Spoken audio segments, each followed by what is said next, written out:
நீரின் வெளிச்சம் ரட்சிப்பு ஜீவனும் நீரே, அஞ்சிடேனே என்றுமே தேவன் என் துணையே. பகைவர்கள் எழுந்தாலும் பாளையம் இறங்கினாலும் தேவன் என் நம்பிக்கையே. 2 சாமுவேல் 3வது அதிகாரம் 1வது வசனம். 2 சாமுவேல் 3வது அதிகாரம் 1வது வசனத்தை வாசிக்கலாம். சவுலின் குடும்பத்துக்கும் தாவீதின் குடும்பத்துக்கும் நெடுநாள் யுத்தம் நடந்தது. தாவீது வர வர பலத்தான், சவுலின் குடும்பத்தாரோ வர வர பலவீனப்பட்டு போனார்கள். 2 குடும்பத்திற்குள்ளே நடந்த யுத்தத்தை குறித்து இந்த பகுதியிலே எழுதப்பட்டிருக்கிறது. எனக்கு இதை வாசிக்கும் பொழுது முதலாவது ஒரு கேள்விதான் எழும்பினது. காரணம், இவர்கள் 2 பேருமே ஒரு நோக்கத்திற்காக அழைக்கப்பட்டு அபிஷேகம் பண்ணப்பட்டவர்கள். சவுலை ஆண்டவர் அபிஷேகம் பண்ணும் பொழுதும் அவன் பெலிஸ்தியர்களை முறியடித்து இஸ்ரவேல் ஜனங்களை வழி நடத்துவதற்காக தெரிந்து கொள்ளப்பட்டவன். அதே போல ஆண்டவர் தாவீதை அழைத்த பொழுதும் பெலிஸ்தியர்களை முறியடித்து இஸ்ரவேல் மக்களை வழி நடத்துவதற்காக அழைக்கப்பட்டவர்கள். இப்படி 2 பேருக்குமே எதிரி யார் என்பதை ஆண்டவர் தெள்ள தெளிவாய் காண்பித்திருக்கும் பொழுது, பெலிஸ்தியர்களுக்கு எதிராக யுத்தம் பண்ணினார்கள் என்று சொல்லும் பொழுது அது அவர்களுக்காக தேவன் வைத்திருந்த ஒரு திட்டம், ஒரு நோக்கம். ஆனால் இவர்களுடைய 2 பேர் குடும்பத்திற்கும் யுத்தம் நடந்ததென்றும் அதில் தாவீது வர வர பலப்பட்டான் என்றும் சவுலின் குடும்பத்தார் பலவீனப்பட்டு போனார்கள் என்றும் எழுதப்பட்டிருக்கிறது. முதலாவது, நாம் எதற்கு அழைக்கப்பட்டிருக்கிறோம் என்பதை தெரிந்து கொள்ள வேண்டும். நம்முடைய நோக்கம், நம்முடைய இலக்கு என்ன என்பதை நாம் அறிந்து கொண்டு செயல்படும் போதுதான் நாம் பலப்படுகிறவர்களாக மாற முடியும். 2 குடும்பத்திற்கு யுத்தம் நடந்தது என்று எழுதப்பட்டிருந்தாலும் கூட ஏன் சவுல் அவனுடைய குடும்பமும் பலவீனப்பட்டார்கள், ஏன் தாவீதும் அவனுடைய குடும்பமும் வர வர பலத்து கொண்டார்கள் என்பதைத்தான் பார்க்க போகிறோம். சவுலுடைய வாழ்க்கையும் தாவீதுடைய வாழ்க்கை ஒன்று என்று சொல்லி 2மே மாறி மாறி ஒரு 5 காரியங்களை இன்றைக்கு உங்களுக்கு முன்பதாக வைக்க போகிறேன். அநேக காரியங்கள் வேதத்திலே சொல்லப்பட்டிருந்தாலும் இன்றைக்கு நமக்கு தேவையான காரியங்களை தியானிக்க ஆண்டவர் நமக்கு உதவி செய்வாராக. முதலாவது, நம்முடைய வாழ்க்கை நாம் அறிந்து கொள்ள வேண்டிய காரியம், என்னுடைய யுத்தம் யாரோடு? நான் யாரை எதிர்த்து நிற்பதற்காக அழைக்கப்பட்டிருக்கிறேன், அல்லது யாரோடு போர் புரிவதற்காக தேவன் என்னை தெரிந்து கொண்டிருக்கிறார்?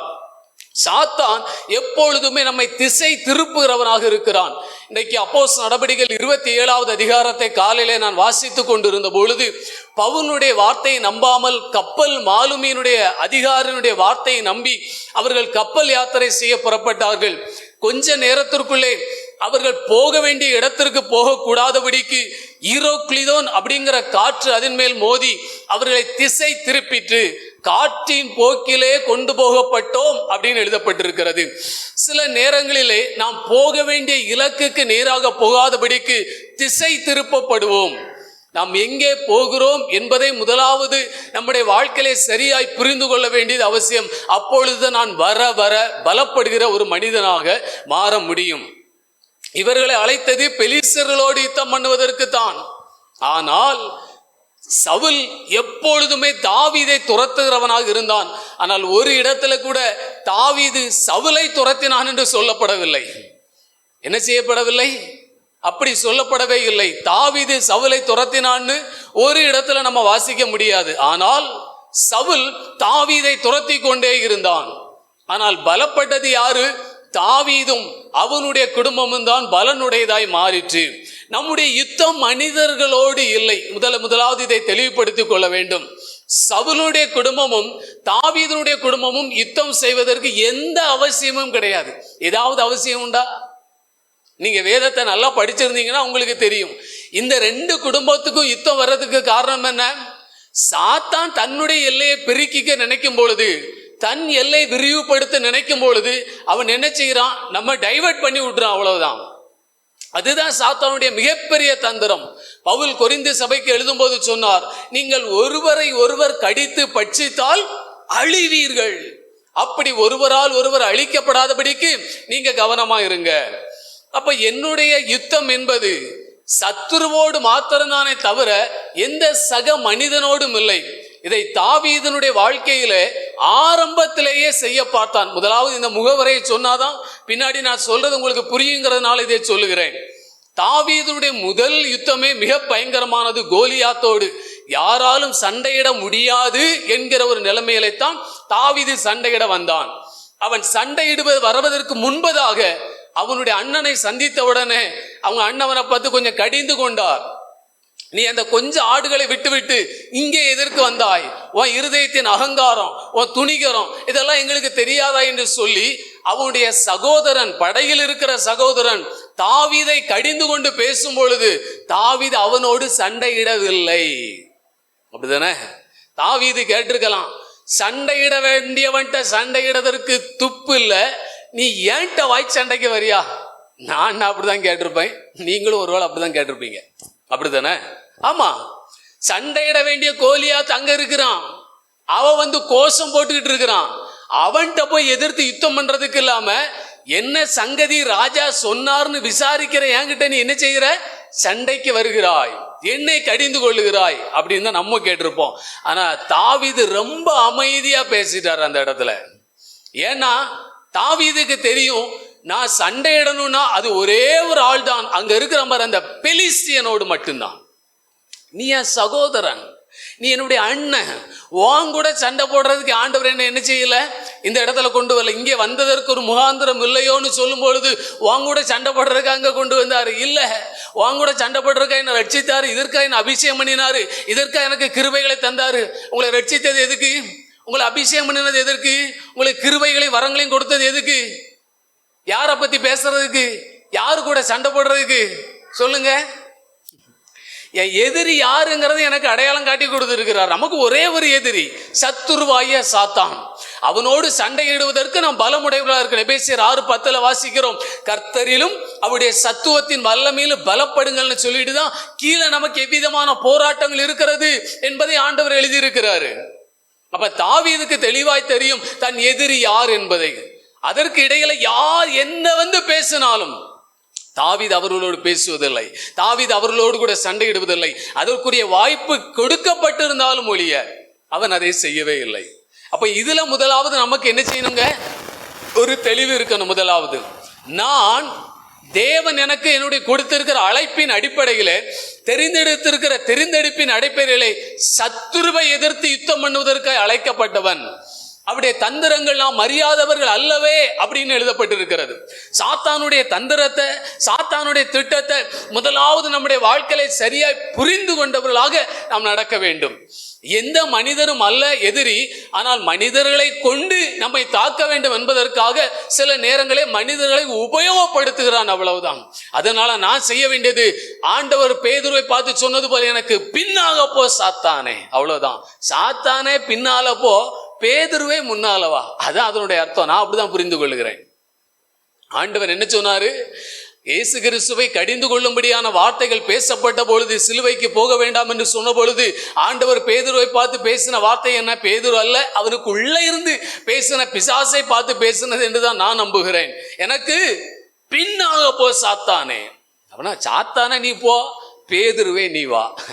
அப்ப எல்லா மனிதனுடைய வாழ்க்கையில இதே போல ஒரு செயல்பாடு வருவதற்கான வாய்ப்பு இருக்கிறபடினால நான் சத்துருவை அடையாளம் கண்டு கொள்ளட்டும்.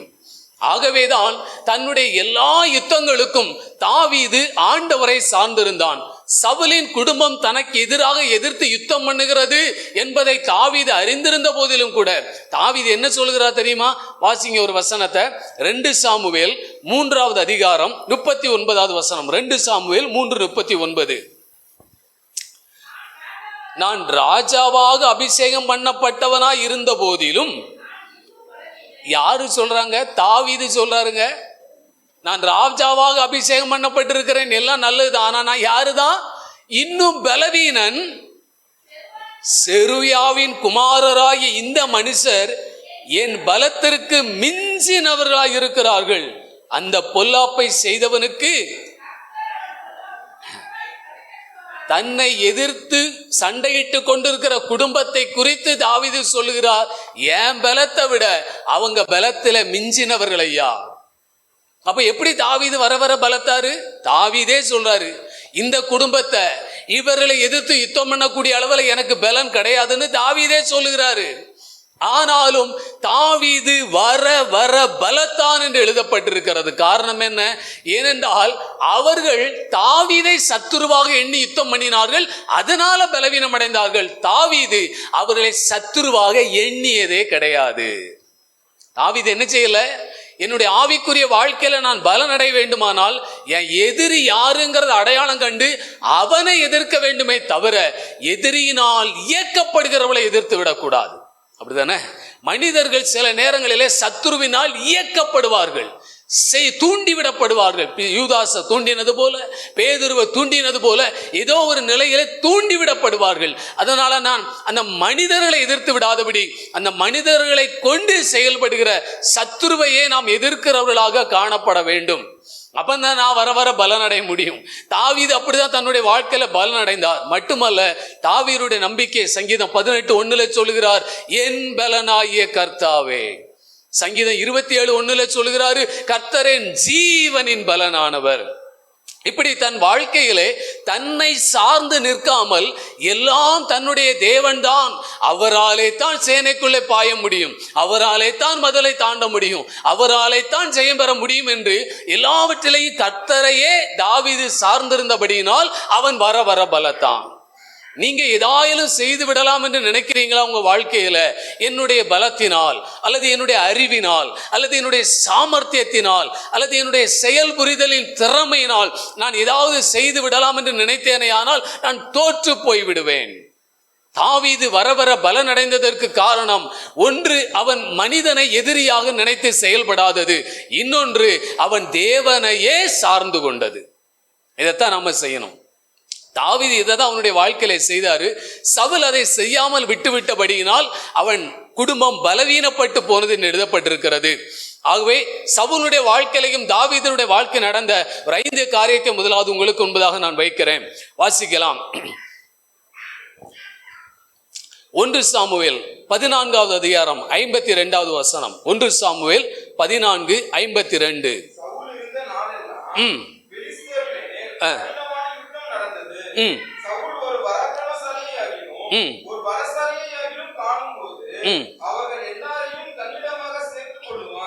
சவுல் பலவீனம் உள்ளவனாய் மாறினதற்கு ஒரு காரணம், பெலிஸ்தியர்கள் மேல் கடினமான யுத்தம் நடந்து கொண்டிருந்த நாட்களிலே தேவனை சார்ந்து யுத்தம் செய்ய வேண்டும் என்று நினைக்காமல் தன்னுடைய புய பலத்தையும் படை பலத்தையும் நம்பி அவர் என்ன செய்தானா, ஒரு பராக்கிரமசாலியாவது ஒரு பலசாலியாவது பார்க்கும்போது அவன் என்ன செய்யறான், சேர்த்து கொள்ளுகிறானா.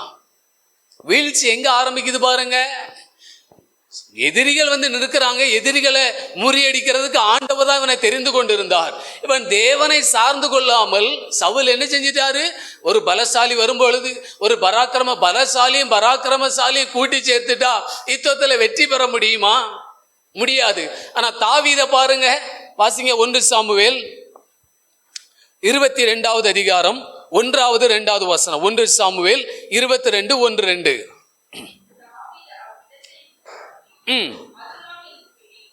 போனான்.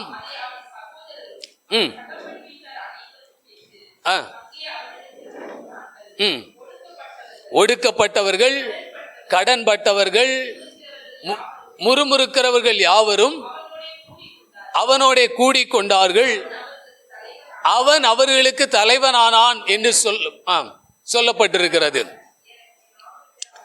ஒரு 400 பேர் அவனோடு கூட சேர்ந்து கொண்டார்களாம். இப்படி சவுலுடைய படையிலே சேர்ந்தவர்கள் யாரு? பலசாலி பராக்கிரமசாலிகள் எல்லாம் சேர்த்து கொண்டான். தாவீதோடு கூட சேர்ந்து கொண்டவர்கள் யாரு? எல்லாம் ஒடுக்கப்பட்டவர்கள், கடன்பட்டவர்கள், முறுமுறுக்கிறவர்கள் என்று சொல்லப்பட்டிருக்கிறது. ஆனாலும் இந்த தாவீது தான் வர வர பலத்தான் என்று சொல்லப்பட்டிருக்கிறது. காரணம் என்ன? தாவீது தேவனையே சார்ந்திருந்தபடியினால். நான் என்னோடு கூட இருக்கிற திறமைசாலிகளை வைத்து அல்லது என்னுடைய திறமை வைத்து நான் வாழ்க்கையில யுத்தத்தில் வெற்றி பெற போவதில்லை. நான் எவ்வளவு தூரம் தேவனை சார்ந்திருக்கிறேன் என்பதை வைத்துதான் நான் வெற்றி உள்ள மனிதனாய் மாறுகிறேன். சவுல் தன்னுடைய மாமிசத்தையே நம்பினான், ஆனால் தாவீது தேவனை நம்பினான். நீங்க யாரை நம்புறீங்க? உங்க மாமிசத்தை நம்புறீங்களா? உங்க திறமையை நம்புறீங்களா? நம்முடைய மாமிசத்தை நம்முடைய திறமையை நம்புகிறதுனால தான் தேவனை விட மற்ற காரியங்களுக்கு முக்கியத்துவம் கொடுக்கிறோம். ஆண்டவரை விட மற்ற காரியங்களை நாம் அதிகமாய் சார்ந்து கொள்ளுகிறோம். இதுதான் காரணம். தேவ சமூகத்தையே சவுல் நாட மாட்டாரு, தன்னுடைய பலத்தையே பெருக்கிக் கொள்ள நினைத்தார். ஆனா தாவீது அப்படியே நேர் எதிர்மாறு. அவர் எப்பொழுதும் தேவ சமூகத்தை நாடுகிற ஒரு மனிதன். கடன்பட்டவனாக இருந்தாலும் ஒடுக்கப்பட்டவனாக இருந்தாலும் அவர்களை சேர்த்து அரவணைக்கக்கூடிய மனோபாவம் கொண்டவன். இப்படிப்பட்ட ஆட்கள் எல்லாம் சவுல் கிட்ட வச்சிருக்கவே மாட்டார், தள்ளி விட்டுருவாரு. ஆனா தாவீதை பாருங்க, அப்படிப்பட்டவர்களை சேர்த்து கொண்டு அவன் வர வர பலத்தான் என்று சொல்லப்பட்டு இருக்கிறது. சவுல் பலசாலி பராக்கிரமசாலி எல்லாம் சேர்த்து கொண்டாரு. ஆனா சவுலுடைய ஆட்கள் ஒருவன் கூட ஒரு பராக்கிரமான காரியங்களை செய்தான் என்று வேதம் சொல்லவில்லை. ஆனால் தாவீதுக்கு இருந்த பராக்கிரமசாலி நாமங்கள் ஆவனன்னு ஒரு 30 பேருடைய பேர் ஆண்டவர் எழுதி வச்சிருக்கிறார். பாத்தீங்களா? ஒடுக்கப்பட்டவர்கள் தான், கடன்பட்டவர்கள் தான். ஆனால் தேவனை சார்ந்து கொண்டிருக்கிற தாவீதோடு கூட அவர்கள் இணைந்திருந்தபடினால் அவர்களை தேவன் ஒரு பராக்கிரமசாலியாக எழுப்பினார். இன்னைக்கு நம்முடைய வாழ்க்கை, நாம் யாரை சார்ந்து கொள்ள நினைக்கிறோம்? நம்முடைய பலனை பெருக்கிக் கொள்ள தேவனை சார்ந்து கொள்ளுகிறோமா? நம்முடைய ஆவிக்குரிய வாழ்க்கையில ஒவ்வொரு நாளும் யுத்தம் பண்ணி தான் நம்ம போயிட்டு இருக்கிறோம். ஆனா தேவ சமூகத்தில் இருக்கும் பொழுது மட்டும்தான் நம்முடைய வாழ்க்கையில் நமது ஆவிக்குரிய பலன் பெருகும் என்பதை நாம் அறிந்தவர்களாக எவ்வளவு தூரம் தேவ சமூகத்தில் தரித்திருக்கிறோம்? கிடையாது. நம்ம தேவ சமூகத்தில் தரித்திருப்பது கிடையாது. மாறாக நம்முடைய பலனை நம்புகிறோம், அல்லது நம்முடைய அறிவை நம்புகிறோம், அல்லது நம்முடைய உழைப்பின் மீது நம்ம நம்பிக்கை வைக்கிறோம்னு கூட சில நேரத்தில் சொல்லலாம். ஆனா அவைகள் எல்லாம் தற்காலிகமானது தான். முடிவு பரியந்த நம்மை நடத்துகிறது தேவன் மட்டும். இரண்டாவதாக பாருங்க, 1 சாமுவேல் 20வது அதிகாரம் 31வது வசனம். 2 சாமுவேல் 20:31.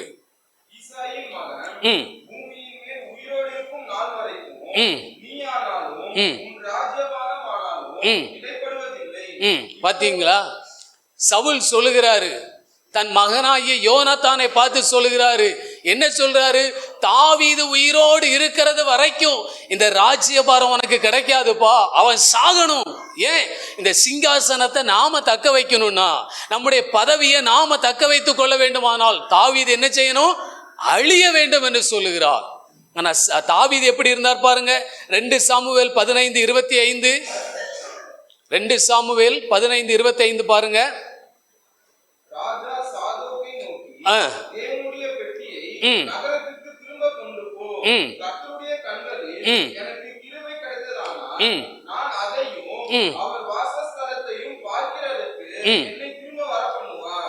அங்கே சவுல் சொல்லுகிறான், நம்முடைய சிங்காசனத்தை ராஜ்யபாரத்தை தக்க வைக்க தாவீது கொல்லப்பட வேண்டும் என்று.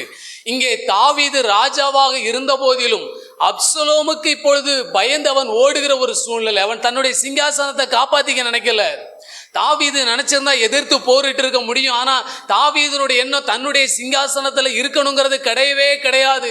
அவன் அபிஷேகம் பண்ணப்பட்ட நாள் தொடங்கி அவனுடைய இடத்தை தக்க வைத்துக் கொள்ள வேண்டும் என்று தாவீது நினைக்கவே இல்லை. தேவனோடு இருக்கணும் தான் நினைச்சாரு. இப்ப ஓடும்போது அவர் சாதோக்க பார்த்து சொல்கிறார், ஆசாரியனை பார்த்து, உடன்படிக்கை பெட்டியை கொண்டு போங்க, அவருக்கு என் மேல கிருபை இருந்துச்சுன்னா என்னை திரும்ப கொண்டு வருவார். எதுக்கு கொண்டு வருவாருன்னு சொல்றாரு? அவரை பார்க்கறதுக்கு, அவர் சமூகத்தில் நான் இருக்கிறதுக்கு என்னை திரும்ப கொண்டு வருவார்னு சொல்றாரே தவிர நான் ராஜாவாக இருப்பதற்கு என்னை கொண்டு வருவார் என்று தாவீது சொல்லவில்லை. அவனுக்கு அவனுடைய இடத்தை குறித்து கவலையே இல்லைங்க. நான் ராஜாவாக இருக்கிறேன், ராஜாவாக இல்லாமல் இருக்கிறேன், அதை பத்தி அவனுக்கு கவலையே இல்லை. இன்னைக்கு நம்முடைய நிலையை குறித்து நிறைய நேரங்களில் நம்ம கவலைப்படுகிறோம். கவலைப்பட வேண்டியதில்லை. தாவீது கவலைப்படல. ஆனாலும் தாவீது வர வர பலத்தான். ஏதாவது அவனை மேற்கொள்ள முடிஞ்சதா பாருங்க. சவுலை எதிர்த்து அவன் யுத்தம் பண்ணல, தன் மகன் அப்சலோமை எதிர்த்து அவன் போராட நினைக்கல. ஆண்டவரே அவன் கழுத்தை அந்த கருவாலி மரத்துல மாட்ட வச்சிட்டாரு. அவனை எதிர்த்து யுத்தம் பண்ணுவதற்கு ஆண்டவர் யாருக்கும் அனுமதி கொடுக்கலையே. ஒரு பட்டையும் கூட தாவீது மேல விழுறதுக்கு ஆண்டவர் அனுமதிக்கலையே. தாவீது போன இடத்திலெல்லாம் கர்த்தர் அவனை காப்பாற்றினார் என்று சொல்லுகிறது. காரணம் என்ன? தாவீது தேவனை சார்ந்து கொண்டான். அவனுக்கு தெரியும், என் ஒரே எதிரி பெலிஸ்தியன் மட்டும்தான், அவர்களை அழிப்பதற்கு தான் கர்த்தர் என்னை தெரிந்து கொண்டிருக்கிறாரே தவிர இதற்கிடையில எந்த விதத்துல எதிரி போல சவுலா இருக்கட்டும், அல்லது அப்னேரா இருக்கட்டும், அல்லது என்னுடைய மகன் அப்சலோமா இருக்கட்டும், யார் எழும்பி வந்தாலும் சரி அவர்களுக்கு எதிராக தாவீது யுத்தம் பண்ண தன் கையை நீட்டவே இல்லை. வாய்ப்பு கிடைத்த போதிலும் கூட சவுலை கொல்றதுக்கு அந்த வாய்ப்பு கொடுக்கப்படலையா? அபிஷாய் சொல்றான், ஒரே குத்தா குத்துறேன்னு. வேண்டாம்ப்பா, கொல்லாத கொல்லாத. பழி வாங்குவதற்கான வாய்ப்பு கிடைத்த போதிலும் கூட தாவீது பழி வாங்கலையே. அதனால தான் சவுலே சொல்றான், ஒருவேளை இதை தீர்க்க தரிசனமா சொல்றானான்னு தெரியல, தாவீதை சந்தித்த போது அவன் என்ன சொல்றா தெரியுமா? வாசிங்க 1 சாமுவேல் 26-25. 1 சாமுவேல் 26வது அதிகாரம் 25வது வசனத்துல, அப்பொழுது சவுல் தாவீதை நோக்கி, என் குமாரனாகிய தாவீதே, நீ ஆசீர்வதிக்கப்பட்டவன். என்ன சொல்றாருங்க? நீ மென்மேலும் பலப்படுவாய்ப்பா. ஏன்னா சவுலை கொல்றதுக்கு வாய்ப்பு கிடைச்சும் தாவீது அவனை கொல்லாம அவனிடத்துல பேசி கொண்டு இருக்கும்போது சவுல் இதை சொல்றாரு, நீ ஆசீர்வதிக்கப்பட்டவன். அந்த வார்த்தை அப்படியே தான் நிறைவேற்றினாரு. தாவீது வர வர பலனுடையவனாய் மாறும்படி தேவன் செய்தார். சவுலுடைய நிலைமையை பாருங்க, பரிதாபமா இறந்தான், தற்கொலை செய்து கொண்டான். இன்னைக்கு நம்முடைய வாழ்க்கையில யாரை சார்ந்து கொண்டு நாம் வாழ நினைக்கிறோம்? நம்முடைய நிலையை நாம தக்க வைத்துக் கொள்வதற்காக போராட வேண்டிய அவசியமே கிடையாது. நான் தேவனையே சார்ந்து கொண்டால் போதும். தாவீதுக்கு தான் அந்த இடம்னு குறிச்சிட்டாருன்னு வச்சுக்கோங்க, வேறு யார் அந்த இடத்துல இருக்க முடியாது. உங்களுக்கு தான் அந்த இடம்னு முன்குறித்து இருந்தான்னு வச்சுக்கோங்க, நீங்க தேவனை சார்ந்து கொண்டால் போதும், வேற யாரும் அதை என்ன செய்ய முடியாது, எடுத்துக்கொள்ளவே முடியாதுங்க. இன்னைக்கு உலகத்துல எல்லாருக்கும் பயப்பட, அரசியலையும் அதான் பிரச்சனை, ஆவிக்குரிய நிலையிலையும் வாழ்க்கையிலையும் அதான் பிரச்சனை. எப்படியாவது இந்த சீட்டு நமக்கு தான், எப்படியாவது இந்த சீட்டு நமக்கு தான், நம்ம எப்படியாவது இதை தக்க வைத்துக் கொள்ள வேண்டும். எல்லாருக்குள்ளே இந்த போராட்டம் இருக்கிறது, அதுதான் பிரச்சனை. ஆனா தாவீதை பாருங்க, அவனுக்கு அதுக்குரிய திறமைகள் பலமும் இருந்த போதிலும் கூட அவன் சிங்காசனத்துல இருக்கணும்னு நினைத்தவன் அல்ல. ஏன்னா அவனுக்கு தெரியும், அரண்மனையில இருக்கும் பொழுது அவனுக்கு பெரிய வெளிப்பாடுகளும் தீர்க்க தரிசனம் வந்ததில்லை, அரண்மனைக்கு வெளியில இருக்கும் போதுதான் வந்தது எல்லாமே. நமக்கு கருத்தான ஜபமும் ஆவிக்குரிய வெளிப்பாடுகளும் எப்போ வரும் பார்த்தீங்கன்னா, சொகுசான வாழ்க்கையில இருக்கும்போது வராது, நெருக்கத்தினூட போகும்போது தாங்க வரும்.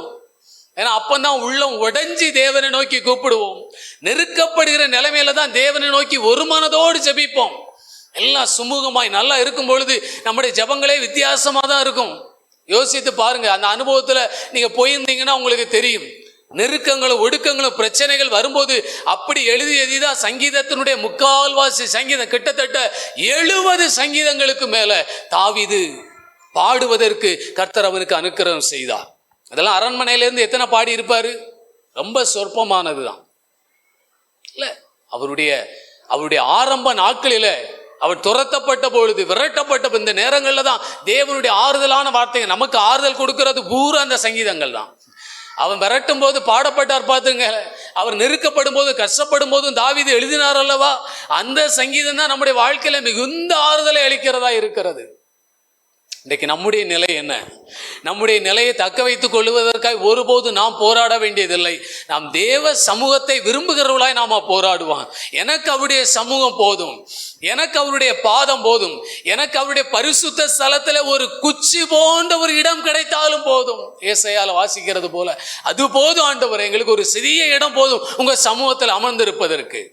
இந்த உலகத்தில் எல்லா நிலையிலிருந்து ஒதுக்கப்பட்டு வெறுக்கப்பட்டு நாங்கள் தள்ளப்பட்டு போனாலும் பரவாயில்லை, உங்க சமூகத்துல எங்களுக்கு ஒரு இடம் கிடைக்கட்டும். அதான் அவர் பாடுகிறார், ஆண்டவரே உங்க சமூகத்துல அடைக்கலான் குருவிக்கு வீடும், தகைவலான் குருவிக்கு தன் குஞ்சுகளை வைக்கக்கூடிய அந்த ஒரு கூடும் கிடைத்ததே.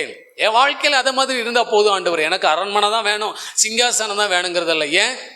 அடைக்கலான் குருவியும் தகவிலான் குருவியும் உங்க ஆலயத்தில் இருக்கிறதுனால அதுக்கு நம்பிக்கை உண்டு, சாகிறத வர சந்தோஷமா இருக்கலான்னு. ஆனா வெளியில இருந்துச்சுன்னா எப்ப வேணாலும் விரட்டி வருவான், வேட்டைக்காரங்கள் வருவான். ஆனா உங்க சமூகத்துல இருந்தா பாதுகாப்பு. அந்த அடைக்கலாங்குருவிக்கே அவ்வளவு நம்பிக்கையும் பாதுகாப்பும் இருக்குமானால் அதே நம்பிக்கை என் வாழ்க்கையில உண்டு ஆண்டவரே, அதே பாதுகாப்பு எனக்கு தருவீங்க, அதனால உங்க சமூகம் போதுன்னாரு.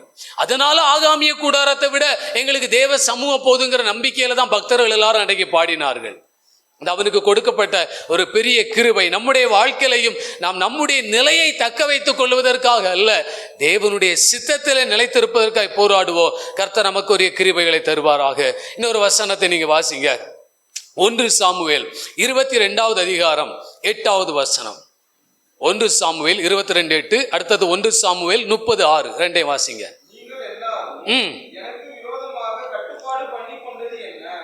ஈசாயின் மகனுடனே ம். என் குமாரன் உடன்படிக்கை பண்ணும்போது என் செவிக்கு அதை ஒருவரும் வெளிப்படுத்தவில்லை. எனக்காக பரிதாபப்பட்டு செவிக்கு அதை வெளிப்படுத்த என் செவிக்கு அதை வெளிப்படுத்த உங்களில் ஒருவனாகிலும் இல்லையா? 1 சாமுவேல் 30:6 வாசிங்க.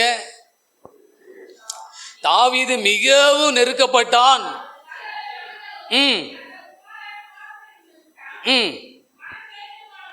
மனக்லேசமானதினால் அவனை கல்லெறிய வேண்டும் என்று சொல்லிக் கொண்டார்கள். இந்த 2 சூழ்நிலையும் பாருங்க. சவுல் போய் சொல்லுகிறான், என் மகன் யோனத்தான் தாவீதோடு உடன்படிக்கை பண்ணிட்டு தானே இருந்தான், வாழ்ந்தான், அதை யார் எனக்கு நீங்க சொல்லலையே, என் மேல பரிதாபப்படலேன்னு கேட்கிறாரு. சவுல் ஜனங்களுடைய பரிதாபத்தை நாடி நின்றான். தாவீது தன்னோடு இருந்தவர்களுக்காக பரிதாபப்பட்டு செயல்படுகிற மனிதனாக இருந்தான்.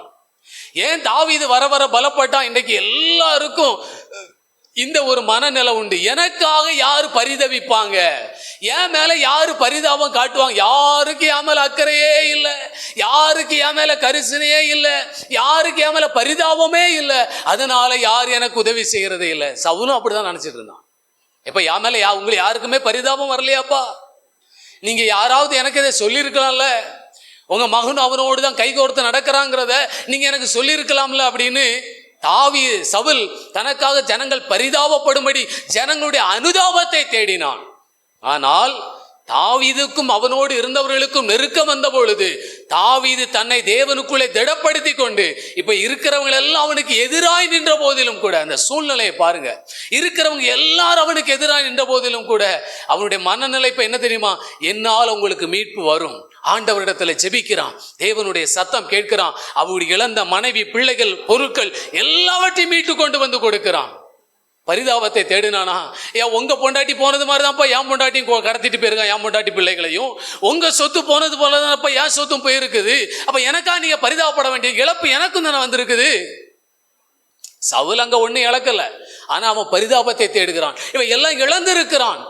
ஆனாலும் உடன் இருக்கிறவர்களால் இன்னும் எதிர்ப்பின் நிலை பெருகின போதிலும் கூட தாவீது யாரும் இல்லாத நிலைமையில இப்ப அவன் தனித்து நிற்கிறான். என கூட இருக்கிறவர்களே அவனை கல்லறியும் நினைக்கிற ஒரு சிச்சுவேஷன்.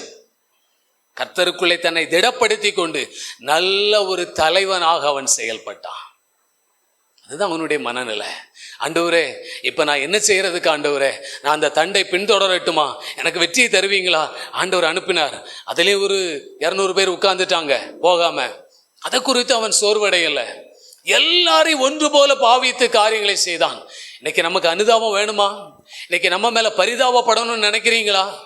நம்ம மேல யாரும் கரிசனை வைக்கலையே, நம்ம மேல யாரும் பரிதாபப்படலையே, நினைக்க வேண்டியதில்லை. நான் நினைக்கிறேன் இது கிறிஸ்துவனுடைய ஒரு சுபாவம் தாவீதினுடைய வாழ்க்கையில பிரதிபலித்தது. ஆண்டவர் தாவீதின் வேர் என்று அழைக்கப்பட்டாரே, இந்த வேரில் இருந்து தோன்றின கிளைதானே கிறிஸ்துவும். ஆண்டவர் எருசலேம் வீதிகளிலே ரத்தம் சிந்தி சிலுவையை சுமந்து கொண்டு போன போது சில பெண்கள் அவருக்கு பின்பதாக அழுது கொண்டே போனார்கள். ஆண்டவர் என்ன சொன்னார் அந்த நேரத்துல? திரும்பி பார்த்து, எனக்காக அழாதீங்க, உங்க அனுதாபமும் உங்க பரிதாபமும் எனக்கு வேண்டாம், உங்க பிள்ளைகளுக்காக அழுங்கள் அப்படின்னாரு. இன்னைக்கு நாம அடிக்கப்பட்டு நொறுக்கப்பட்டு நமக்கு ஒரு துன்பம் நேர்ந்திருக்கும் பொழுது நம்ம என்ன செய்வோங்க? எனக்காக அனுதாபப்பட யாருண்டு, எனக்காக பரிதாபப்பட யாருண்டுன்னு சொல்லுவான். ஆனா ஆண்டவர் சொல்லுகிறாரு, எனக்காக நீங்க அழ வேண்டாம். சிலுவையில தொங்கிட்டு இருக்கும் பொழுது தன் தாய் தனித்து அழுது நின்று கொண்டிருப்பதை பார்த்து இயேசு சொன்னார், அதோ உன் மகன். அனுதாபம் இவர் தான் அவர்கள் மேல கொண்டாரு. அதுதானே ஆண்டவர் செய்தாரு. அவங்களுக்கு தானே ஒரு அடைக்கலத்தை கொடுத்தாரு, அவர்களுக்கு தானே ஒரு வாழ்வுக்கான காரியத்தை செய்தார். இன்னைக்கு நாமும் அப்படியே இருக்கும்படிக்கு அழைக்கப்பட்டிருக்கிறோம். ஆகவே தாவீது வர வர பலத்தான். மனிதனுடைய அனுதாபம் எத்தனை நாளைக்கு நமக்கு இருக்கும்? மனிதர் உங்கள் மீது அனுதாபம் காட்டினால், உங்கள் மீது பரிதாபம் காட்டினால் உங்களுக்கு உதவி எத்தனை நாள் செய்வார்கள்? எவ்வளவு நாள் வர முடியும்? கொஞ்ச நாள், சில நாள், சில வருஷம். அது அந்த ஓட்டுக்கெல்லாம் காசு கொடுக்கும்போது சொல்லுவாங்களே, எத்தனை நாள் அது இருக்கும்? இப்போ இருக்கிற விலைவாசியில் ஒரே நாள் 2 நாள் தான் போயிடும். 1000 இருக்கட்டும் 2000 இருக்கட்டும், கடைசி வரையிலையும் தேவன் மட்டுமே. தாவீதுக்கு அந்த நம்பிக்கை இருந்ததுங்க. அதனால தான் தேவனை சார்ந்து கொண்டார். தேவன் மீது அவருக்கு நம்பிக்கை. மனிதனுடைய அனுதாபத்தை எதிர்பார்க்கல. என் நிலைமை இப்படி இருக்குதுன்னு எனக்கா நீங்க பரிதாபப்படாம என் மேல கல்லெறிய பாக்குறீங்களே, ஒன்னும் சொல்லல. கல்லை எரிஞ்சிருந்தா கூட அவர் வாங்கிட்டு இருந்திருப்பாரு. யாரு கல்லறி நினைச்சாங்களோ அவர்களுக்கு செய்ய வேண்டிய எல்லா காரியங்களையும் தாவீது செய்தான். இதுதான் ஒரு நல்ல தலைவன், இதுதான் நல்ல ஒரு ஆவிக்குரிய ஒரு பிள்ளைகளுக்கான காரியம். அடுத்த காரியத்திற்கு வாங்க. 4வது காரியம் 1 சாமுவேல் 15வது அதிகாரம் 22வது வசனம். அதற்கு சாமுவேல் கர்த்தருடைய சத்தத்திற்கு கீழ்ப்படுகிறதை பார்க்கிலும் சர்வாங்க தகன பலிகளும்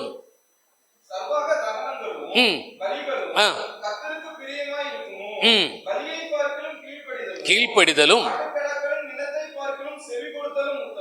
ஆட்டுக்கடாக்களின் நினத்தை பார்க்கிலும் செவி கொடுத்தலும் உத்தமம். சவுல் ஆரம்பத்தில் இருந்தே தேவனுடைய வார்த்தைக்கு கீழ்ப்படியாத ஒரு மனிதனாய் இருந்தான். ஏன் சவுல் பலவீனப்பட்டு போனான்? வர வர எந்த ஒரு தேவ பிள்ளை தேவ சத்தத்திற்கு செவி கொடுத்து அதற்கு கீழ்ப்படிந்து நடக்கிறானோ அவன் வர வர பலக்கிற ஒரு மனிதனாய் இருப்பான். எந்த ஒரு தேவ மனிதன் தேவ பிள்ளை தேவ சத்தம் கேட்கவும் கீழ்ப்படியவும் மனதில்லாது இருக்கிறானோ அவன் பலவீனப்பட்டு போவான். நீங்க 1 சாமுவேல்ல அதனுடைய 23வது அதிகாரத்துல 2வது வசனம், 4வது வசனம், 11வது வசனம், 12வது வசனம், இந்த ஒரு அதிகாரத்துல மட்டும் இத்தனை இடங்களிலே தாவீது கர்த்தரிடத்துல விசாரிக்கிறான். இந்த வசனங்கள் எல்லாம் தாவீது கர்த்தரிடத்துல ஆண்டவரை சொல்லுங்க, ஆண்டவர் சொல்லல, ஆண்டவர் சவுலோடு சொல்லி சவுல் கீழ்ப்படியல. இங்க தாவீது கேட்டு கேட்டு கேட்டு செயல்படுகிறான். உங்க வாழ்க்கையில நீங்க வர வர பலப்படணும்னு நினைக்கிறீங்களா? ஆண்டவர் என்ன சொல்லுகிறாருன்னு கேளுங்க, அதுக்கு கீழ்ப்படிங்க. நம்ம பலவீனம் அடைந்து போவதற்கு காரணம் அவர் சொல்லுகிறதே கேட்க மாட்டேங்கிறோம், அதான் பிரச்சனை. ஆனா பலியெல்லாம் ஆராதனை எல்லாம் பயங்கரமா இருக்குது. அவர்ல பிரியமா இருக்குமோ? செவி கொடுக்கிறத விட ஆராதனை ஜபங்கள் இவைகள் எல்லாம் பிரியமா இருக்குமோ அப்படிங்கிறாரு. யோசித்து பாருங்க. அவர் சொல்லுகிறத நம்ம கேட்காம நம்ம என்னதான் செய்தாலும் ஒன்னும் செல்லா காசு அப்படிங்கிறாரு. ஏற்றுக்கொள்ளப்பட மாட்டாது. அவர் சொல்லுகிறத முதலாவது கேட்கணும். இஸ்ரவேல் மக்களுக்கு அதுதான் சொல்லுகிறார். நான் உனக்கு சொல்லுகிறத கேளு, கீழ்ப்படிந்து நட, அதை ஏற்றுக்கொள், அப்பொழுது ஆசீர்வாதங்கள் வரும், அப்பொழுது நன்மைகள் வரும். தாவீது ஒரு யுத்த வீரனா இருந்த போதிலும் கூட ஒவ்வொரு யுத்தத்திலையும் ஆண்டவரே போகலாமா, கொஞ்சம் கிளியரன்ஸ் கிடைக்கலனா கூட மறுபடியும் போறாரு. ஆண்டவரே போகலாமா, மறுபடியும் சொல்றாரு. நீ போ, நீ பெற்றுக்கொள்ளுவாய், நீ திருப்பி கொள்ளுவாய், சத்துருக்களை தண்ணீரை போல உடைந்தோட பண்ணுவேன், முசுக்கோட்டை செடியிலிருந்து சத்தத்தை நீ கேட்க முடியும். இப்படி தேவனுடைய சத்தத்தை ஒவ்வொரு நிலையிலையும் கேட்டு கேட்டு கீழ்ப்படிந்து நடக்கிற மனிதனா இருந்ததுனால வர வர பலத்தான். அவனுக்கு சாதகமா மட்டுமல்ல, அவனுக்கு எதிர்ப்பாக கர்த்தர் சொன்னாலும் கேட்பாரு. தான் விஷயம். அதற்கு உடனே நெடுந்தாங்கடையா கீழே விழுந்துருவாரு. நீயே அந்த மனுஷன் தேவ சத்தம் தொனிச்சதுன்னா, ஆமா ஆண்டவரே நான் தப்பு பண்ணிட்டேன் ஆண்டவரே நான் மன்னிங்கன்னு விழுந்து விடுகிறவர். நான் இல்லைன்னு சவுல மாதிரி வாக்குவாதம் பண்ண மாட்டாரு. நீதனப்பா இதை செய்தேன்னு சொன்ன உடனே சவுல் ஒத்துக்கிட்டாரா? இல்லையே. உம்முடைய ஜனங்கள் அல்லவா பலியிட கொண்டு வந்தார்கள், அப்படித்தானே சொன்னான். ஜனங்கள் மேல திசைக்கு திருப்பி விட்டான். பிற்பாடு சாமுவேல் கடிந்து கொண்டு பேசின உடனே தான் மன்னிச்சிரும், ஆண்டவருக்கு பலியிடலான்னு தான் கொண்டு வந்துட்டேன் அப்படின்னு ரூட் அப்படியே மாத்திட்டான். பொய் மேல பொய். ஆண்டுடைய சமூகத்துல வந்து தன்னுடைய வார்த்தைகளை மாத்தி மாத்தி பேசுகிறான். நிலைவரமில்லாத ஒரு மனிதனா இருந்தான். தேவனுடைய வார்த்தைக்கு கீழ்ப்படிய மனதில்ல. அவனுடைய மனசும் அவனுடைய மாமிசமும் என்ன சொல்லுதோ அதை மட்டுமே செய்கிற ஒரு மனிதனாக சவுல் இருந்ததினால் அவன் பலப்படவே இல்லை. ராஜ்யபாரத்தில் இருந்தான், 40 வருஷம் ராஜ்யபாரத்தில் இருந்தான். உண்மைதான். எதுக்கு? நான் கிறிஸ்தவன் அப்படிங்கிற ஒரு பெயர்ல மட்டும் இருந்து எதற்கு? என்னை அபிஷேகம் பண்ணினவரோடு கூட தொடர்பு இல்லாத ஒரு வாழ்க்கை எனக்கு எதற்கு? என்னை அபிஷேகம் பண்ணினவரால் நான் நடத்தப்படாத ஒரு வாழ்க்கை எதற்கு? யோசித்து பாருங்க. நான் 10 வருஷம் நான் ராஜ்யபாரம் பண்ணேன், 20 வருஷம் நான் சர்ச்சில் இருக்கிறேன், 30 வருஷம் சர்ச்சில் இருக்கிறேன். எதற்கு? கர்த்தர் உன்னை எப்படி வழி நடத்துறாருங்கிறது உங்களுக்கு தெரியலன்னா எதற்கு? உன்னை குறித்த தேவ சித்தம் என்ன தெரியும் எதற்கு? கடைசி வரையும் யாரை தான் துரத்திக்கிட்டு இருந்தான்? தாவீதை தான் துரத்திட்டு இருந்தான். அதனாலதான் இறுதியில யுத்தம் வந்தது அமலேக்கியனோடு கூட. அந்த யுத்தத்துல தோத்துட்டான், தற்கொலை பண்ணிட்டான். ஏன்னா நீ தாவீதை துரத்துனதுக்கு பதிலா பெலிஸ்தியனை அமலேக்கினை துரத்தினா யுத்தத்துல உன் கைகள் பழக்க வைக்கப்பட்டிருக்கும், எதிரி எதிர்ப்பதற்கு உனக்கு வலு இருந்திருக்கும். நீ எதிரியை துரத்துறதுக்கு பதிலாக அபிஷேகம் பண்ணப்பட்ட தாவீதை துரத்துக்கிட்டே இருந்ததுனால உனக்கு எப்படி யுத்தம் பண்றதுங்கிறதே போச்சு. உன் மைண்டெல்லாம் கிரிமினலா மாறிட்டு அங்கங்க ஆட்களை வச்சு தாவீதை கண்டுபிடிச்சா சொல்லுங்க, தாவீதை கண்டுபிடிச்சா சொல்லுங்க, எதிரிய பெலிஸ்தியனை பார்த்தா சொல்லுங்க, அமலேக்கியனை பார்த்தா சொல்லுங்கன்னு சொல்லியிருந்தா கூட பரவாயில்ல. அதுக்கு தானே கர்த்தர் அபிஷேகம் பண்ணியிருந்தாரு. அவன் என்ன செஞ்சிட்டான்? எப்படிங்க சவுல் செயல்பட்டான்? பைபிள் தானே சொல்லுது, இல்லை நான் சொல்றேனா? பைபிள் தானே சொல்லுது. அவன் கால் எங்க நடமாடுகிறதுங்கிற கரெக்டா பார்த்து எனக்கு சொல்லுங்க. அவன் மகா தந்திரவாதி என்பது எனக்கு தெரிய வந்தது. இது யாரை சொல்லியிருக்கணும் தெரியுமா? பெலிஸ்தியனை சொல்லியிருக்கணும், அமலேக்கியனை சொல்லியிருக்கணும். அவன் மகா தந்திரவாதி, அவன் தான் நம்ம தேசத்தை கெடுக்கிறவன், அவன் தான் நம்ம நாட்டை அழிக்கிறவன் பெலிஸ்தியனையோ அமலேக்கியனையோ சொல்லியிருக்கணும். ஆனால் தன் ஜனத்திற்கு நன்மை செய்யக்கூடிய தாவீதை பார்த்து இந்த வார்த்தை சொல்றான் சவுல், அவன் மகா தந்திரவாதி அப்படின்ட்டு. இவனை கொலை பண்றதுக்கும் இவன் குடும்பத்தை கொள்ளையடிக்கிறதுக்குமா தாவீதுடைய கால் நடமாடினது? தன் உயிரை காப்பாற்றுவதற்காக அல்லவா அங்கேயும் அவன் ஓடிக்கிட்டு இருந்தான். சரிங்களா? தேவனை சார்ந்து கொண்ட வாழ்க்கை என்று நமக்கு தேவை. தேவனுடைய சத்தம் கேட்டு அதற்கு கீழ்ப்படிந்து நடக்கிற ஒரு வாழ்க்கை இன்றைக்கு நமக்கு தேவை. அருமையானவர்களே, ஆண்டவர் எத்தனையோ முறை நம்மோடு பேசி இருக்கிறார், எத்தனையோ முறை நிறைய காரியங்கள் நம்முடைய வாழ்க்கை நமக்கு சொல்லி இருக்கிறார். நிறைய நேரங்களில் நம்ம கீழ்ப்படியாமல் போயிருக்கிறோம். ஏன்னா அவைகள் நமக்கு நிறைய சாதகமாக இருப்பதில்லை, நம்ம நினைக்கிறது மாதிரி இருக்கிறது இல்லை. அதனால தான் அவனுக்கு கீழ்ப்படுகிறதுக்கு மனம் இல்லை. சவுல் நினைக்கிறபடி ஆண்டவர் அவனிடத்துல பேசுகிறதே கிடையாது. அதனால சவுலுக்கு கீழ்ப்படுகிறதுக்கு மனம் இல்லை. ஆண்டவர்கிட்ட போனா சொல்லியிருப்பார், உன் வேலையை பாரு, தாவீதை நான் தான் தெரிந்தேன்னா முன்னாடியே சொல்லிட்டாரு. கர்த்தர் தம்முடைய இருதயத்துக்கு ஏற்ற ஒரு மனிதனை ஒன்ன தள்ளிட்டு ஆண்டவர் செலக்ட் பண்ணிட்டாருன்னு சாமுவேல் மூலமாவே அப்பமே சொல்லிட்டாரு. ஆனா அவனுக்கு பிடிக்கல. தாவீதை கொல்லணும், தாவீதை கொல்லணும் போய் அவனுடைய அழைப்பை மறந்துட்டான், நோக்கத்தை மறந்துட்டான். தாவீதையே தன் வாழ்நாள் முழுவதும் ஒரு எதிரியா பார்த்துட்டான். இன்றைக்கு உங்களுடைய எதிரி யாரு? இன்னைக்கு உங்களுடைய சத்துரு யாரு? நீங்க மனிதனை உங்க எதிரியா பாவித்து நீங்கள் நினைக்கிறது வரையில் உங்களுடைய வாழ்க்கையில நீங்கள் பலன் அடைவது இல்லை, பலப்படவே முடியாது. நீங்க தலை கீழே நின்று ஜெபம் பண்ணி உபவாசம் பண்ணினாலும் நீங்க மேல வர முடியாது. நம்முடைய எதிரி சாத்தான் மாத்திரமே. பிசாசு மட்டும்தாங்க நம்முடைய எதிரி. நான் வேதத்துல பார்த்துருக்கிறேன், பரிசேயர்களையோ சதுசேயர்களையோ அல்லது வேத பாரகரை எதிர்த்து ஒரு இடத்துல கூட ஆண்டவர் அவர்களை வித்தியாசமாய் பேசினதே கிடையாது. அவருக்கு தெரியும் யார் இந்த மாதிரி பேச வைக்கிறார் அப்படின்னு. அவருடைய எதிரி பிசாசு, அவ்வளவுதான். எதிரியாகிய சாத்தான் எந்த மனிதனும் இல்லை. அப்ப ஏன் அவங்க அப்படி நடந்துக்கிறாங்க? சாத்தானால் சில நேரங்களில் அவர்கள் தூண்டி விடப்படுகிறார்கள், அவ்வளவுதான். ஏதாவது விதத்துல யோபுவினுடைய மனைவியை தூண்டி விட இல்லையா? நீ தேவனை தூசித்து ஜீவனை விடும் என்று உயிர் நண்பர்களை கொண்டு பேசவில்லையா? நீ தான் தப்பு பண்ணின, உன் மேலதான் தவறுன்னு சொல்லி இப்படி ஏதோ ஒரு விதத்துல சாத்தான் நமக்கு எதிராய் செயல்படுகிறான். நாம் தேவனுடைய சத்தத்திற்கு கவனமாய் செவி கொடுப்போம். ஆண்டவர் நமக்கு கிருபை தருவாராக. கடைசியாக 1 சாமுவேல் 10வது அதிகாரம் 6வது 7வது வசனம். 1 சாமுவேல் 10, 6, 7, அப்போஸ்தலர் 13:22.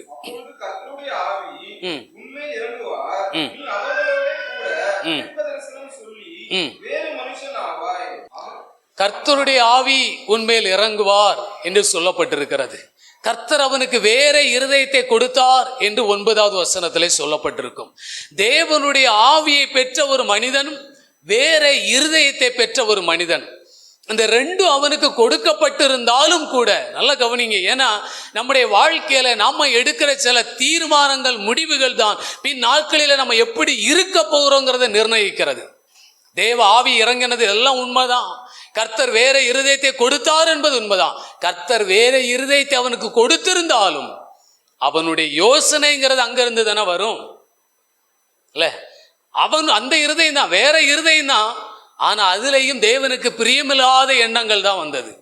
ஆனா தாவீதை பற்றி என்ன சொல்லப்பட்டிருக்கிறது? அப்போஸ்தலர் 13:22.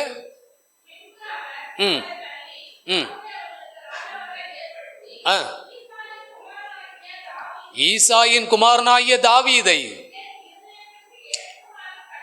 என் இருதயத்திற்கு ஏற்றவனாக கண்டேன். வேற இருதயம் வர்றது பெருசல்ல, தேவனுடைய இருதயத்துக்கு ஏற்றவனாய் வாழ்கிறதே காரியம். ஆவி இறங்கினது சவுலின் மேல, தீர்க்க தரிசனம் எல்லாம் சொன்னாரு, வேற இருதயத்தை எல்லாம் பெற்றுக்கொண்டாரு. நமக்கும் எத்தனையோ முறை வேற இருதயம் கொடுத்திருக்கிறாரு. ஆண்டவர் கொடுத்த வேற இருதயம் மட்டும் கரெக்டா நம்மள பிக்ஸா இருந்திருந்தா நம்ம வேற ஆளாவே வாழ்ந்திருப்போமே. எத்தனை முறை வேற இருதயத்தை நம்ம கேட்டிருக்கிறோம். அது அல்ல, தேவனுடைய இருதயத்திற்கு ஏற்றவனாக தாவீது தன்னை மாற்றிக்கொண்டான். அப்போ வேற இருதயம் வர்றது பெரிய விஷயம் அல்ல. ஏன், நான் தேவனுடைய இருதயத்திற்கு ஏற்றவனாக என்னை மாற்றிக்கொள்ளணும். தாவீது வர வர பலத்தான். ஆண்டவரே, என் வாழ்க்கையில உங்க இருதய விருப்பத்தை நிறைவேற்றுகிற ஒரு மனிதனா இருக்கட்டும். அவர் சொல்கிறார், எனக்கு சித்தமானவைகளை எல்லாம் அவன் செய்வான். சவுல் அவனுக்கு சித்தமானதை எல்லாம் செய்தான். நீங்க யாருக்கு சித்தமானதை செய்றீங்க? தேவனுடைய இருதயத்துக்கு நாம் ஏற்றவர்களா இருந்தால் கர்த்தருக்கு சித்தமானதை எல்லாம் நம்ம செய்வோம். ஆண்டவருக்கு சித்தமானதை நம்ம செய்கிறோமா? சவுல் ஜனங்கள் என்ன நினைப்பார்கள் என்று யோசித்து வாழ்ந்தவன். தாவீது கர்த்தர் என்னை குறித்து என்ன நினைக்கிறார் என்று யோசித்து வாழ்ந்தவன். அவன் ஜனங்களை குறித்து ஒரு இடத்துல கூட கவலைப்பட்டதே கிடையாது, இவங்க என்ன என்ன நினைப்பாங்கன்னு சொல்லி. அப்படின்னா 51வது சங்கீதத்தை அவன் பாடி இருக்கவே மாட்டான். வெளியரங்கமாக நான் தவறு செய்தேன் என்று தன் தவறை ஒத்துக்கொண்டு இருக்கவே மாட்டான். ஏன்? அவன் தேவனுடைய இருதயத்துக்கு ஏற்ற ஒரு மனிதனாக இருந்தபடியினால், தான் தேவன் எதை விரும்புகிறாரோ அதை செய்ய வேண்டும் என்று விரும்பின ஒரு மனிதனாக இருந்தபடியினால் அவன் வாழ்க்கை அப்படிப்பட்ட ஒரு வாழ்க்கையாக இருந்தது. தேவனுடைய இருதயத்திற்கு ஏற்றவன். இன்றைக்கு அவருக்கு சித்தமானதை நாம் செய்ய விரும்புகிறோமா? ஆண்டவரே, உம்முடைய சித்தத்தின்படி நாங்கள் வாழட்டும். தாவீது வர வர பலத்தான். அவன் கேட்காத ஐஸ்வர்யங்களை கொடுத்தாரு, அவன் கேட்காத நன்மைகளை கொடுத்தாரு, அவன் கேட்காத உயர்வுகளை கொடுத்தாரு. தாவீது தன் வாழ்க்கையில் ஆடுகளை மேய்க்கும் போது கூட நினைச்சு பார்த்திருக்க மாட்டான், இவ்வளவு உயரத்திலே தேவன் என்னை கொண்டு வந்து நிறுத்துவார் என்று சொல்லி. ஒரே ஒரு காரியம்தான், அவன் தேவனுடைய இருதயத்துக்கு ஏற்றவனாக அவருக்கு சித்தமானதை எல்லாம் செய்கிற மனிதனாக இருந்தான். இன்னைக்கு நம்முடைய வாழ்க்கை நம்ம எப்படி இருக்கிறோம்? தேவ சித்தத்தை தான் ஒருவேளை ஒரு நாட்களை செஞ்சுக்கிட்டு இருந்திருப்போம். ஒருவேளை இடையில நம்முடைய இருதயம் செயல்பட ஆரம்பிச்சிட்டா, நம்முடைய விருப்பம் வர ஆரம்பிச்சிட்டா, இந்த காரியத்தை மாற்றிருங்க. தேவனுக்கு பிரியமில்லாத காரியம் நம்முடைய வாழ்க்கையில உள்ளே வந்திருந்தாலும் கூட அதை நம்முடைய வாழ்க்கையை விட்டு அகற்றி நீக்கி போட்டு விட்டு, ஆண்டவரே, உமக்கு பிரியமானதை செய்ய விரும்புகிறேன், உமது நியாயப்பிரமாணம் என் உள்ளத்திற்குள் இருக்கிறது என்று எழுதியிருக்கிறது போல இன்றைக்கு உங்க வார்த்தையை கொண்டு நான் உம்மிடத்தில் திரும்புகிறேன். ஆண்டவரே, உமக்கு பிரியமானதை நான் செய்யட்டும். உம்முடைய சித்தத்தை செய்கிற ஒரு பிள்ளையாய் என்னை மாற்றும். உம்முடைய வழிகளில் நடக்கிற ஒரு பிள்ளையாய் என்னை மாற்றும். நம்ம எவ்வளவு தேவனை தேடுகிறோம். தாவீது தேவ சமூகத்தில் விழுந்து கிடந்தான், தாவீது தேவ சமூகத்தில் விழுந்து கிடந்தான்னு சங்கீதத்தில் எத்தனை இடங்கள் நாம வாசிக்கிறோம். தேவனுடைய இருதயத்துக்கு அவனை ஏற்றவனை மாற்றினது அந்த சம்பவம் தாங்க. நீங்க எவ்வளவு தூரம் தேவ சமூகத்தில் விழுந்து கிடக்கிறீர்களோ, எவ்வளவு தூரம் தேவ பாதத்தை நீங்க விரும்புகிறீர்களோ, அவ்வளவு தூரம் தேவனுடைய இருதய துடிப்பு உங்க காதுகளில் கேட்கும். தேவ விருப்பம் என்ன என்பதை உங்களால் அறிந்து கொள்ள முடியும். அந்த நடத்துதல் உங்க வாழ்க்கையில் உங்களால் நிற்க முடியும். உங்க சுய இச்சைகள் உங்களை மேற்கொள்ளாது, உங்க சுய விருப்பங்கள் உங்களை மேற்கொள்ளாது, மாம்சத்தின் கிரியைகள் உங்களை மேற்கொள்ளாதபடிக்கு தேவன் உங்களை காக்க அவர் போதுமானவராக இருக்கிறார். இன்னைக்கு சவுல் பலவீனப்பட்டதற்கு காரணம் அவனுடைய சுயம். அவருடைய வாழ்க்கையில காணப்பட்ட இவ்விதமான காரியங்கள். தாவீது வர வர பலத்ததற்கு காரணம் தேவன் அவனுக்கு கொடுத்த இவ்விதமான கிருபைகள். இன்னைக்கு நம்முடைய வாழ்க்கையில வர வர பலத்து பலத்து பலத்து மேலே வர வேண்டும் என்று தேவன் விரும்புகிறார். பலவீனப்பட்டு போவதை ஆண்டவர் ஒரு காலம் விரும்பவே இல்லை. இன்றைக்கு நாம் என்ன செய்ய போறோம்? எல்லாரும் எழுந்து நிற்கலாமா? தேவனுடைய கரத்துல முழுவதுமாய் நம்மை தாழ்த்தி அர்ப்பணித்து, ஆண்டவரே, தாவீதினுடைய வாழ்க்கையை போல எங்களுடைய வாழ்க்கையை மாற்றும். ஆண்டவரே, இயேசு கிறிஸ்து தாவீதின் குமாரன் என்று அழைக்கப்பட்டார். அவர் தாவீதின் வேர் என்று அழைக்கப்பட்டது போல ஆண்டவரே, எங்களுடைய வாழ்க்கையிலையும் அந்த கிறிஸ்துவனுடைய சுபாவங்கள் வெளிப்படட்டும். ஆண்டவரே, எவைகளிலே வாழ்க்கையை நாங்கள் குறைவுள்ளவர்களாய் காணப்படுகிறோமோ அவைகளை எங்களுடைய வாழ்க்கையை விட்டு அகற்றுங்கப்பா. அவைகளை எங்களுடைய வாழ்க்கையை விட்டு அகற்றுங்கப்பா. உம்முடைய இருதயத்துக்கு ஏற்ற பிள்ளைகளாய் எங்களை மாற்றும். ஆண்டவரே, உமக்கு சித்தமானவைகள் எல்லாம் செய்கிற பிள்ளைகளாய் மாற்றும். ஆண்டவரே, உமக்கு சித்தமானவைகள் எல்லாம் செய்கிறவர்களாக எங்களை மாற்றுவீராக. நாங்கள் வர வர பலக்கிறவர்களாய் மாறட்டும். ஒவ்வொரு நாளும் யுத்தம் நடக்கிறது நமக்கும் சாத்தானுக்கும். ஒவ்வொரு நாளும் சத்துரு நமக்கு எதிராக யுத்தம் பண்ணுகிறான். அநேக நேரங்கள் நாம வீழ்ச்சி அடைகிறோம். காரணம் என்ன? தேவன் சொன்னதை கேட்கல, தேவ சத்தத்துக்கு செவி கொடுக்கல, அவருடைய வார்த்தைகளுக்கு எதிராய் செயல்படுகிறோம். அவருடைய வசனத்தை விட்டு நாம் தூரம் நிற்கிறோம், தேவ சமூகத்தை விட்டு தூரம் நிற்கிறோம். ஆகவே இந்த வீழ்ச்சி தாவீதை போல தேவனண்டை நெருங்குவோம். மற்ற காரியங்களை நாம் கவனிக்க வேண்டியதல்ல, மற்ற காரியங்களை நாம் கவனிக்க வேண்டியதல்ல. சவுலை கொண்டு சொல்லப்படுகிற காரியங்களையோ தாவீது கவனிக்கல. தேவனை மாத்திரம் நோக்கி பார்த்தான். ஆண்டவரே என்னை கண்ணோக்கி பாரோ, ஆண்டவரே எனக்கு உதவி செய்யும் என்று ஓடினான். கர்த்தர் தாவீதோடு கூட இருந்தார். கர்த்தர் தாவீதோடு கூட இருந்து அவன் எதிரிகளை முறியடித்து அவனுக்கு மிகப்பெரிய ஜெயத்தை தந்தது போல நம்முடைய வாழ்க்கையிலையோ கர்த்தர் அவிதமான ஜெயத்தை தருவார். உமக்கு சித்தமான வேலை செய்யும்படி என்னை நடத்தும் ஆண்டவரே, என் இருதயத்தை மாற்றிவிடும் ஆண்டவரே. அது தேவனுடைய இருதயத்தை புரிந்து கொண்ட இருதயமாய் மாறட்டும் ஆண்டவரே. தேவனுடைய சித்தத்தை செய்கிற பிள்ளைகளாக தேவனே நீரங்களை மாற்றி விடுவீராக என்று ஜெபிக்கிறோம். நீரங்களை மாற்றிவிடும் ஆண்டவரே. உடைய பிள்ளைகள் ஒவ்வொருடைய வாழ்க்கையில் அப்படிப்பட்ட கிருபை நீர் தந்து விடுவீராக. தேவ சமூகமே முக்கியம் அருமையானவர்களே. தேவனுடைய பாதமே முக்கியம்.